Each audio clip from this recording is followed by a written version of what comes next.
E paralajmëruan paraprakisht se sot është edhe dita botërore e vullnetarizmit, e atyre që duan të bëjnë një vepër të mirë dhe atyre që në vete kanë një shpirt human dhe vlerësojnë se duhet të qenë vullnetar dhe vepruar në mënyrën më të mirë të mundshme. Rehanën, kolegen tonë, kemi në link të drejt për drejt tani edhe tek Kryqi i Kuq, e cila do ketë edhe si bashkëbisedues zotëri Said Saitin, i cili është edhe sekretar gjeneral i përgjithshëm i Kryqit të Kuq, ku do na informojnë rreth rëndësisë së kësaj dite, do na informon edhe për vullnetarët, për aktivitetet e tyre e gjitha këto gjëra tjera me radhë. Rehane. Përshëndetje nga këtu ne, si që potencova dhe ti në studio, që ne jemi tani më në hapësirat e Kryqit të Kuq, ku këtu pranë meje kemi edhe sekretarin general të Kryqit të Kuq, zotëri Said Saiti, ku do të flasim pikërisht për rëndësinë e ditës ndërkombëtare të vullnetarizmit. Përshëndetje zotëri Saiti dhe faleminderit që pranuat që të jeni pjesë emisionit tonë në ritmi i ditës. Përshëndetje dhe faleminderit për ftesën që më bëni. Atëherë mund të na thoni se çfarë simbolizon për Kryqin e Kuq dita ndërkombëtare e vullnetarizmit? Po, dita sot festohet, kremtohet dita ndërkombëtare e vullnetarizmit, 5 dhjetor. Është një ditë kur ne sot japim një mirënjohje dhe falënderim të gjithë vullnetarëve mbar botës, mirëpo edhe vullnetarëve në shtetin tonë për kontributin e tyre që japim, për vlerësimin e ambicieve të tyre dhe më të për kontributin që japin për përfaqësimin e komuniteteve tona, si dhe për aktivitetet që kanë të bëjnë me ngritjen e vetdijes të qytetarëve dhe të institucionet e brendshme për vlerat e vullnetarizmit. Edhe është një moment i cili duhet të theksohet, meqense një nga principet, një nga parimet themelore për punën e Kryqit të Kuq është shërbimi vullnetar. Shfrytëzoj rastin që ta uroj këtë ditë sot edhe të themi që të përmendit ca dana të cilët mendoj se kanë vlerë dhe mund të një farë mënyrë pasqyrojnë aktivitetin e tyre. Në soaza botërore, pranë lëvizjes ndërkombëtare të Kryqit të Kuq, gjithsej veprojnë afër 17 milion vullnetar, me punën e tyre shërben diku ata rreth 150 milion përdorues.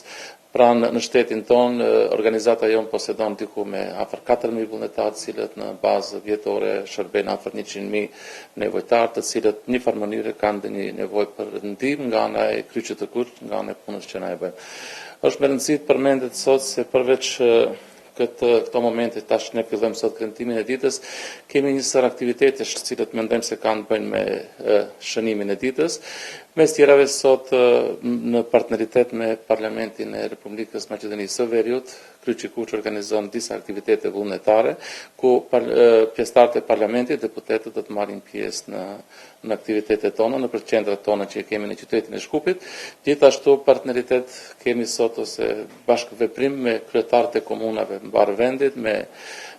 pjesëtarët e këshillave komunale, edhe me qytetarët e shtetit tonë, me një ambicie shtesë që në për gjithë këto ambient ose këto mese, domethënë bëjmë mundësisht me aktivitetin e sotshëm sa të mundemi të ndihmojmë të qytetarët që të ngritet vetdia për punën vullnetare, si një segment ose një moment shumë i vlefshëm për përforcimin e komuniteteve në shoqëri, edhe për gjithashtu për përforcimin e vetdijes, ngritjen e vetdijes, se puna vullnetare është një resurs i çmueshëm i cili mund të dhurohet me një dëshirë për shembull nga çdo kush që ka vendosur që për një moment të jep një kontribut për ta ndihmuar dikë në shoqëri. Mund të na thoni se si e vlerësoni rolin e vullnetarëve në aktivitetet e Kryqit të Kuq në nivel kombëtar? Vullnetarët që në bartës të aktiviteteve tona, sikur mos t'i kishim ato, ne nuk do të ekzistonin me siguri edhe puna jonë edhe rezultatet tona nuk e di se si do të dukeshin. Kështu që është një falënderim shumë i madh në emër të gjithë vullnetarëve ose të atyre që presin shërbimet e vullnetarëve, se sikur ti mos t'i kishim vullnetarët, në të vërtetë nuk di se si do dukesh organizata jonë. Ata janë, kisha thënë, 90% të sukseseve tona, meqense forca e Kryqit të Kuq qëndron në aktivitetin e vullnetarëve dhe në kontributin e qytetarëve. Mund të na thoni se si ka evoluar numri dhe profili vullnetarëve ndër vitet, të themi në vendin tonë? Shifni, një ndër caqet ose qëllimet që sot i kemi me shënimin e ditës botërore të vullnetarizmit është që të ngritet vetdia për vullnetarizmin edhe në farë mënyrë të ndërtohet ose të përmirësohet ambienti, qoftë në shtetin tonë, por edhe mbar botës, për për veprim vullnetar. Kohën që e lëm bazën dhe thënë vitet e kaluara, Kryqi Kuq mund të themi se është një organizatë e cila arrin të motivon njerëzit, arrin që të inkuadron vullnetar në radhat e veta, mirë po shpresojmë edhe mendojmë se me një punë shtesë, me gjithë ato, kësha thënë, faktorët cilët në shtet ose në shoqëri kanë rolin për të vendosur për do sende, me një punë të përbashkët gjithë ne duhet ta ndryshojmë ambientin brenda shtetit, mundsojmë një hapësirë më të madhe, të motivojmë njerëzit sa të mundemi më shumë që ato të kyçen në aktivitete vullnetare, jo vetëm pranë Kryqit të Kuq, me siguri ekzistojnë edhe organizata tjera vullnetare në shtetin tonë, siç edhe ekzistojnë, mirë po secili në atë lëmin e vet, qëllimit i kemi të njëjta, vullnetarizmit ngritet, të vlerësohet mundësisht edhe më shumë të jepet mirënjohje publike, si që njerëzit ta dinë se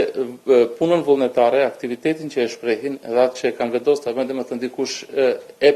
vlerëson, jep mirënjohje publike, edhe me atë motivon që të tjerët ta bëjnë një hap të tillë nëse ende se kanë bërë. Zotëri Saiti, mund të na thuani se sa mbështetje marrin vullnetarët nga institucionet shtetërore? Ajo është pjesa asaj që fola deri tash, domethënë mendojmë se nuk është sa duhet, edhe mendojmë se në farë mënyre çfarë duhet bëhet në këtë drejtim? Duhet bëhet ndryshimi i ligjit për vullnetarizëm në shtetin tonë. Mua ato që përmenda se përveç këtyre aktiviteteve sot do të bëhet edhe një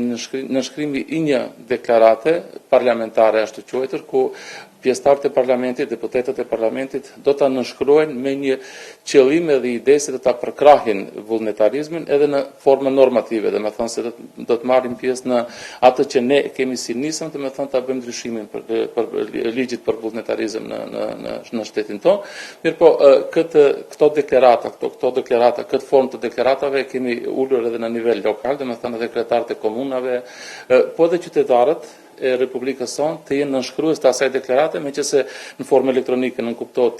duke filluar prej sot e tutje, meqense viti 2026 nga ana e Kombeve të Bashkuara është shpallë si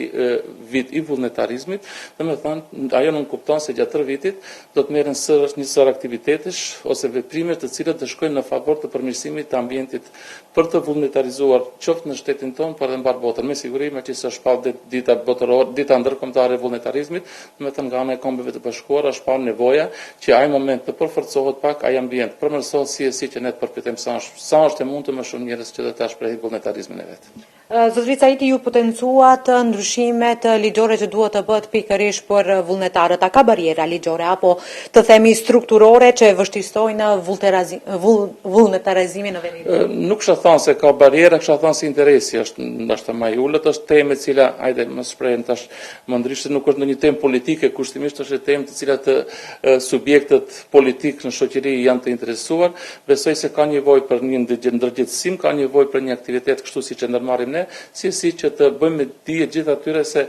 përveç temave politike, kushtimisht kisha thënë, ka edhe tema qytetare, ka tema të kësaj natyre, të cilat e mundsojnë zhvillimin përgjithësi. Kështu që këtë punë që e bëjmë duke filluar prej sot edhe 3 vitin që është para neve, mendojmë se do ta finalizojmë me prurjen e një ligji të ri për vullnetarizim, në të cilin ligj domethënë gjithë ato mangësi ose shprasti që kemi shet në praktikën tonë, do të mund të kalojmë edhe do të mund të krijojmë një ambient pak më ndryshe për të mundur njerëzit të kyçen në punë vullnetare. Mund të na thoni se si funksionon procesi i trajnimit për të bërë vullnetar, të themi, pjesë e Kryqit të Kuq? Shumë lehtë, kisha thënë, në vetfaqen tonë kemi mundësi shumë të lehtë që çdo qytetar nëse viziton mund të hasë në formularet tona, ku cilat një mënyrë shumë të thjeshtë mund të plotësohen, edhe me atë që dikush ta shpreh vullnetin ose dëshirën që të jetë pjesëtar i Kryqit të Kuq, ne e kontaktojmë më njëherë dhe vinë hapësirat e Kryqit të Kuq këtu edhe kudo tjetër që ne ekzistojmë, që se kemi afër 32 zyra në mbar shtetin, edhe fillon procesi i involvimit ose procesi i angazhimit në atë që, domethënë, fillojnë ato trajnimet fillestare, njohja me brendin e Kryqit të Kuq, me drejtat e tyre, me mundësitë që mund të ketë, dhe kështu që fillon një interakcion mes Kryqit të Kuq edhe qytetarit i cili ka shpreh dëshirën ose vullnetin të jetë pjesëtari i arradhës tonë, që thon vullnetarë, dhe kështu që është një proces shumë spontan edhe shumë motivues. Pastaj më të tjerë njerëzit besoj se ato që vendojnë kontakt me Kryqin e Kuq edhe është jemi sigurt se edhe vazhdojnë edhe më tutje, më thon, komunikimin edhe vazhdojnë të kyçen aktivitetet tona vullnetare. A ka programe të posaçme të themi për ata të rinj që duan të bëjnë pjesë e Kryqit të Kuq? Ka edhe për të rinjt, ka edhe për më thënë ato njerëz që janë moshë mesatare, ka edhe për të moshuarit. Kryqi Kuq mundson një hapësirë shumë të madhe më thënë të aktiviteteve, duke filluar për trip parimisht edhe pikërisht me që se mendojmë se ardhmëria e çdo organizate për organizatës tonë në rinia, mirë po të aktivitete tjera që kanë të bëjnë kujtën, me aktivitete të rednit, me aktivitete të dhurimit gjakut, ndihmës parë, me thënë, ndihma e personave të moshuar, aktivitete të rive, programe të lloj-llojshme të ndryshme, duke zgjedhur ndonjë grup moshë ose grup cili ka nevojë për të ndihmuar. Domethënë mundësi që shumë gjëra, edhe secili që drejtohet neve, domethënë për të me dëshirë ose me vullnet që të shpreh një vullnetarizim, domethënë mund ta gjejnë hapësirën edhe mund ta gjejnë mundësinë të cilën mund t'i konvenon edhe bot kuptimit dikujt ose mundësive edhe dëshirës që e manifeston. Zotëri Saiti, mund të na thuani se cilët janë disa nga aktivitetet më të rëndësishme me të cilat jeni angazhuar këtë vit, të themi në nivel kombëtar? Ne jemi në shumë aktivitete, mirë po kisha përmend se ndër aktivitetet shumë të rëndësishme ose ndër aktivitetet me të cilat ne vazhdimisht miremi edhe për çdo ditë janë domethënë shërbimi për personat e moshuar në kushte shtëpiake, shërbimi për personat me nevoja të posaçme, dhurimi i gjakut, ndihma e parë. Kemi për shembull do programe ose aktivitete të cilët vazhdimisht i bëjmë si organizatë vitet e kaluara apo tash janë obligime të cilët kanë bëjnë ca prej tyre kanë bëjnë me ambicjet tona, po ca prej tyre kanë bëjnë me programe të ndryshme të cilët në bashkëpunim me qeverinë, me ministritë përkatëse edhe me institucionet e ndryshme, do të thonë aktivitetet tona që i kemi për lidhje me katastrofat dhe kështu me radhë, do të thonë shumë aktivitete të cilët janë tradicionale, kisha thënë një farë mënyrë, mirë po ambicjet tona nuk përqendrohen vetëm aty, normal që merremi edhe me atë që nuk kupton zhvillimi i përgjithshëm, kontekst zhvillimor, mbështetje, rrethimi i organizatës, edhe aftësia jonë që të përshtatemi ambientit, domethënë që krijohet për rreth neve, duke zgjedhur edhe mundësi tjera dhe aktivitete tjera që na mundsojnë që edhe më të tjetë ngelimi organizatë aktuale dhe organizatë e cila e kupton domethënë ambientin i cili shumë shpejt ndryshon edhe investon në mundësitë e veta të brendshme që ta kap atë ndryshim të jashtëm që ne jemi pjesë e zhvillimit përgjithshëm. Si ndikojnë të themi bashkëpunimet me komunat, me shkollat, por edhe me institucionet e vendit që të rritet vetëdijsimin, ndërgjegjësimin tek qytetarët për të bërë pjesë e vullnetarizimit? Ne jemi vazhdimisht proaktiv, normal, roli jonë është edhe ai, domethënë kemi oferta të lloj-llojshme edhe ndaj komunitetit lokal, kisha thënë pushtetit lokal, pushtetit qendror, institucioneve ndryshme, ndërtojmë partneritete, mundohemi që vazhdimisht në plotësimin e rolit tonë ndihmës të organeve shtetërore, meqenëse mes tjerave ne pretendojmë të jemi një nga organizatat e cilë është në bashkëpunim ose në ndihmëes të politikave shtetërore, në atë drejtim dhe në atë kuptim mundohemi vazhdimisht të gjejmë hapësirat të cilat mund të vijmë në shprehje edhe mundësitë në të cilat ne mund të përmirësojmë politikat e përgjithshme në shtet edhe mund të ndikojmë në përmirësimin e kushteve për jetesën në shtetin tonë. Kështu që ambiciet janë këto,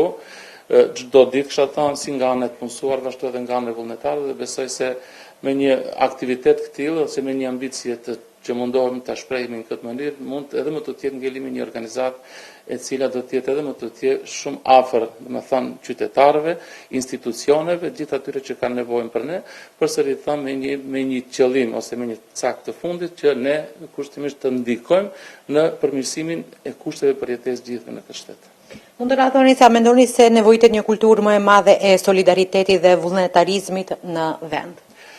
Ndoshta po unë mendoj se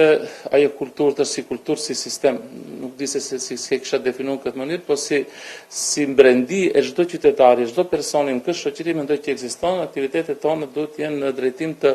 kisha thënë nxjerrjes të atij momenti të secili person, vurja e tij në funksion edhe krijimi i asaj themi kushtimisht politike ose themi asaj praktike e cila do të jetë definitivisht pozitive, por e cila do shpërndan dhe do të rezaton me vlera pozitive, e cila do të ketë ndikim domethënë të gjithë tjerët që ta bëjnë një hap të angazhimit eventualisht në punë vullnetare, në solidarizim, në humanitet, nëse deri atëherë se kanë. Pasi që më jemi afër edhe vitit të ardhshëm, po e shohim këtu pranë jush, pranë neve kemi edhe pemën e vitit të ri. Çfarë presin, cilët janë planet dhe prioritetet të Kryqit të Kuq vitin e ardhshëm? Po ne tash e përmbylla më e përfundon planifikimin për vitin ardhshëm, them kushtimisht i kemi ngritur pak pritshmëritë si organizat, meqense përsëri them se dinamizimi ose dinamika e zhvillimit ose mënyra se si zhvillohet jeta është shumë intensive dhe dinamike dhe kërkon prej neve që të përshtatemi shumë shpejt. Në drejtim, besoj se edhe për vitin ardhshëm jemi të përgatitur në drejtim të gjithë asaj që përmenda deri tash në dizajnimin e programeve të reja, aktiviteteve të reja dhe pritshmërive pak më të ngritura në nivel pak më të lartë, mendoj se atë që thashtë edhe pak para dhe me thënë do të jemi edhe më të organizatë të cilat çdo kush në këtë qytet mund të pret një lloj ndihme në një farë momenti, edhe kështu që besoj se mënyra e qasjes tonë, mënyra e të menduarit, mënyra e asaj se si perceptojmë sendet do të jetë një garancë që atë që planifikojmë për vitin ardhshëm do të mund të realizojmë. Përmendet se është edhe fund viti, unë edhe shfrytëzoj rastin nëse në më lejoni që ta uroj vitin e ardhshëm gjithë qytetarëve të kisha thënë shtetin tonë, që uroj shëndet, që falenderoj dhe juve mediave që çdo herë jeni me ne dhe pranë neve dhe na ndihmoni që punën tonë ta plasojmë jashtë dhe që u ofrojmë njerëzve ose qytetarëve dinë shumë ose më shumë për punën që bëjmë ne. Nuk do të ishte mundshme ajo nëse nuk ishi ju prezencë, nuk ishi pjesë e aktiviteteve tona dhe punës tonë. Ju faleminderit. Edhe një pyetje më fund, cili do të ishte mesazhi juaj për këtë ditë që shënohet dita ndërkombëtare e vullnetarit? Mesazhi do të ishte se cili që mund le të kushton sot 1 orë, gjysmë ore, 2 orë punë vullnetare, e do të shef se kënaqësia do të jetë. Me siguri dita do të jetë në fund shumë më e lezetshme, kisha thënë, më e këndshme, edhe mendoj se ndjenja do të jetë shumë e mirë. Ju faleminderit edhe një herë që ishit pjesë e emisionit tonë Ritmi i ditës dhe që nda gjitha këto informacione lidhur me ata që kanë dëshirë të bëhen në pjesë e vullnetarizmit pikërisht në Kryqin e Kuq për të sadopak për të dhënë një ndihmë që edhe ju e potencuat gjysmore apo 1 orë. Faleminderit, ju uroj ditë mbarë. Faleminderit edhe një herë. Shikues të nderuar, kjo ishte e tëra që kishim përgatitur për ju gjatë kësaj bisede. Më besoj dhe shpresoj që keni mësuar shumë gjëra lidhur me se si funksionon në Kryqi i Kuq dhe sa është e rëndësishme kjo ditë si dhe puna e vullnetarit. Studio Rehanet, faleminderit shumë për këto informacione kaq koncize, kaq të bukura. Besoj se ca njerëz i kemi prekur dhe do marrin këtë iniciativë që të bëhen pjesë e Kryqit të Kuq, të ndihmojnë të jenë sa më human, sepse ndonjëherë edhe ne kur kemi nevojë atëherë shtrim dorën nga dikush tjetër dhe të jemi edhe ne ata të cilët do ua shtrim dorën atyre me nevojë.